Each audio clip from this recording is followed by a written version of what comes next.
Liquor scam మొదలైన దగ్గర నుంచి రోజుకొక కొత్త విషయం బయటికి రావడం చూస్తూ ఉన్నా. ఎట్టకేలకు అసలు కీలకం వీళ్ళిద్దరూ కూడా, వాసుదేవరెడ్డి అలాగే సత్యప్రసాద్ ఇద్దరు కూడా అప్రూవర్లుగా మారారు అంటున్నారు. ఏంటి సార్, ఇంకెన్ని సంచలన విషయాలు బయటకు వస్తాయి? ఇప్పుడు నేను చెప్పినట్టుగా మరి బిగ్ బాస్కి రోజులు దగ్గర పడ్డాయంటారా? అంటే వాసుదేవరెడ్డి మొత్తానికి, అంటే ఈ కుంభకోణం జరగటానికి బీజం ఎప్పుడు పడ్డది అంటే, వాసుదేవరెడ్డి బ్రెవరీస్ కార్పొరేషన్ ఎండీగా అపాయింట్మెంట్ చేయటమే ఈ కుంభకోణం చేయటానికి ఒక బేస్ వేసుకొని ఆ తర్వాత ఆయన అపాయింట్ చేశారు. ఇందులో బ్రెవరీస్ కార్పొరేషన్ ఎండీగా వాసుదేవరెడ్డి పాత్ర చాలా కీలకమైన పాత్ర. అందుకనే వాసుదేవరెడ్డి లాంటి నమ్మకస్తుడిని తీసుకొని వచ్చి జగన్మోహన్ రెడ్డి అక్కడ పెట్టుకున్నాడు. ఈ వాసుదేవరెడ్డి ఎవరు అంటే, ఈయన రైల్వేలలో పనిచేసేవాడు, ఐఆర్టీఎస్ ఉద్యోగస్తుడు. ఇతను ఏంటి అంటే రైల్వే ట్రాన్స్పోర్ట్, ఆ రైల్వే ట్రాన్స్పోర్ట్కి సంబంధించి ర్యాక్లు, ఇవి అంటే గూడ్స్ వెహికల్స్ ఉంటాయి కదా, ర్యాక్లు కేటాయించే జాబులో గుంతకల్లో పనిచేసాడు ఇతను. ఆ సమయంలో జగన్మోహన్ రెడ్డి తోటి చాలా సఖ్యతగా ఉండేవాడు. అదేంటి, నేను చెప్పింది మీకు డౌట్ రాలేదా? రైల్వే ర్యాకులు కేటాయించడం ఏంటి, జగన్మోహన్ రెడ్డితో సఖ్యతగా ఉండటం ఏంటి అని డౌట్ రావాలి కదా. జగన్మోహన్ రెడ్డికి సిమెంట్ కంపెనీ ఉంది కదా, భారతీ సిమెంట్స్. ఆ భారతీ సిమెంట్స్కి ర్యాకులు కావాలి, ఆ ర్యాకులు ఇతను ఇచ్చేవాడు. అట్లా బాగా అప్పట్లోనే వాసుదేవరెడ్డి మీద సిబిఐ కేసులు ఉన్నాయి. రైల్వే డిపార్ట్మెంట్లో గుంతకల్లో పనిచేస్తుండగానే సిబిఐకి కొంతమంది కంప్లైంట్లు చేశారు, ఈయన ఏకపక్షంగా ర్యాకులు కేటాయిస్తున్నాడు, అందులో ఒక కంపెనీకి ఫేవర్ చేసే విధంగా ర్యాకులు కేటాయిస్తున్నాడు అని చెప్పి కంప్లైంట్లు ఇస్తే సిబిఐ అప్పట్లోనే ఎంక్వైరీ చేసింది.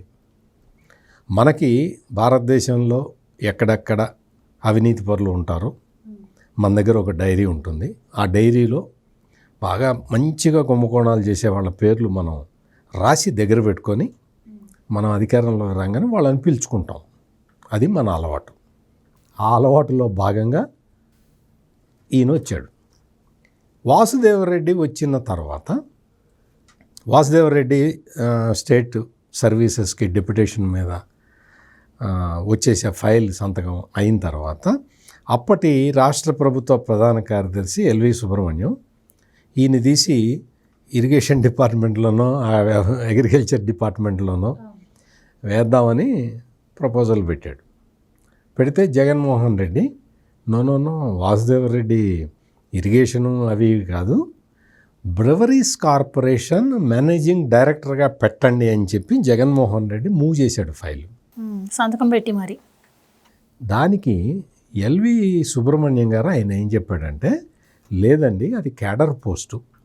క్యాడర్ పోస్టు అంటే ఐఏఎస్ ఆఫీసరు పని చేయాల్సిన పోస్టు, అందులో ఐఆర్ఎస్ ఆఫీసర్లని అందులో వేయకూడదు, అందుకని నేను వేయను అని ఎల్వి సుబ్రహ్మణ్యం చీఫ్ సెక్రటరీ చెబితే, దానికి జగన్మోహన్ రెడ్డి నేను చెబుతున్నాను వెయ్యండి అంటే రిటర్న్గా పంపించండి అంటే రిటర్న్గా పంపించాడు జగన్మోహన్ రెడ్డి. బ్రెవరీస్ కార్పొరేషన్ ఎండీగా పెట్టాడు. అంటే జగన్మోహన్ రెడ్డి ఏరి కోరి తెచ్చుకొని ఒక ఐఏఎస్ అధికారి చేయాల్సిన పనిని ఐఆర్ఎస్ అధికారితోటి చేయించాడు. అంటే నేను ఇంత ఎలాబొరేట్గా ఎందుకు చెప్పాను అంటే మీకే అర్థమవుతుంది కదా ఈ కుంభకోణం ఎందుకు జరిగింది, ఎట్లా జరిగింది అనేది. ఈ వాసుదేవరెడ్డి వచ్చిన తర్వాత అంతకు ముందర కూడా ఇంకొకటి కుంభకోణం, ఈ లిక్కర్ స్కామ్ జరగటానికి ఇంకొక పెద్ద ప్లాన్, మాస్టర్ ప్లాన్ వేశారు, పెద్ద కుట్ర. అదేంటి అంటే అప్పటి వరకు ఈ ఆర్డర్లు ఇవ్వటానికి ఆటోమేటెడ్ సిస్టమ్ ఉండేది. అవును, అంటే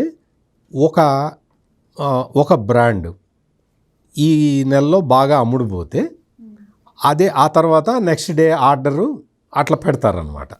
అంటే అవి ఇంకొక 10% ఇంక్రీజ్ చేసి ఆ కంపెనీ పెడతారు. ఇంకో కంపెనీ ఒక బ్రాండ్ ఆ బ్రాండ్ అమ్ముడు పోలేదనుకోండి, బాటిల్స్ మిగిలిపోయినాయి అనుకోండి, ఇంత మిగిలినాయి అని ఇన్ఫర్మేషన్ రాగానే ఓ 10% తగ్గించి ఆర్డర్ పెడతారు. దీన్ని ఆటోమేటెడ్ ఆర్డర్ సిస్టమ్ అంటారు. ఇది సీటెల్ అనే సాఫ్ట్వేర్ తోటి పనిచేస్తుంది. జగన్మోహన్ రెడ్డి ముఖ్యమంత్రి కాగానే ఈ సీటెల్ సాఫ్ట్వేర్ని డిఫంక్ట్ చేశారు.